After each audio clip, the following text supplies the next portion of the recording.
September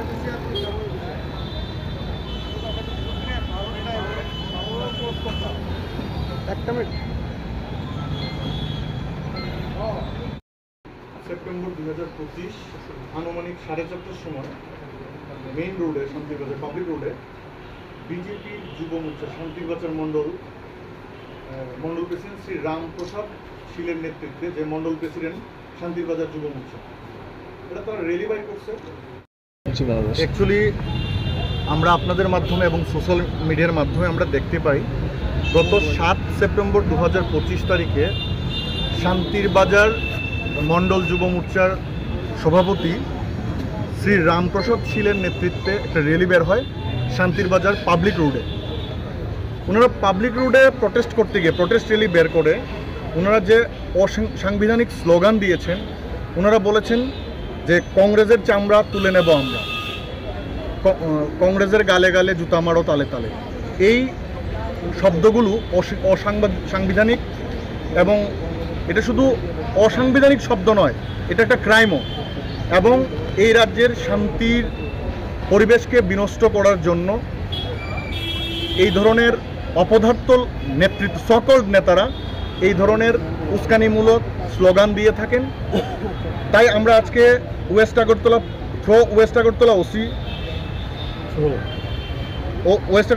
OC আমরা Shantibazar police স্টেশনে before the officer incharge Shantibazar police station আমরা আজকে এফআইআর লঞ্চ করেছি রামপ্রসাদ শীলের এগেনস্টে এবং অন্যান্য মিসক্রিয়েন্ট যারা এই প্রটেস্ট র্যালিটা অর্গানাইজ করেছে। আমরা বার্তা দিতে চাই এই এফআইআরের মাধ্যমে, আমরা আমাদের বিশ্বাস যে এই রাজ্যের মুখ্যমন্ত্রী নিজেকে স্বচ্ছ মুখ্যমন্ত্রী বলে উনি দাবি করেন এবং উনি হঠাৎ করে প্যারাশুট দিয়ে এসছেন আমাদের এই রাজ্যে, প্যারাশুট মুখ্যমন্ত্রী বলা যায়, কিন্তু উনি নিজেকে স্বচ্ছ মুখ্যমন্ত্রী দাবি করেন। আমরা ওনাকে আবেদন জানাই আপনাদের মাধ্যমে এবং আমরা আইনকে মান্যতা দিয়ে আমরা এফআইআর করেছি। আমরা মুখ্যমন্ত্রীর কাছে আবেদন জানাই যে ওনার যে দলের বা এই রাজ্যের যারা দুষ্কৃতিকারী, যারা শান্তির পরিবেশকে নষ্ট করতে চায়, উনি পুলিশ প্রশাসনকে নির্দেশ দেন যাতে পুলিশ প্রশাসন এদের বিরুদ্ধে আইনানুগ ব্যবস্থা নেওয়া হয়। শুধু পুলিশ বিরোধীদের আমাদের নেতা যুবনেতা শাহজাহান ইসলাম মুখ্যমন্ত্রীর বিরুদ্ধে লাইভ করেছে।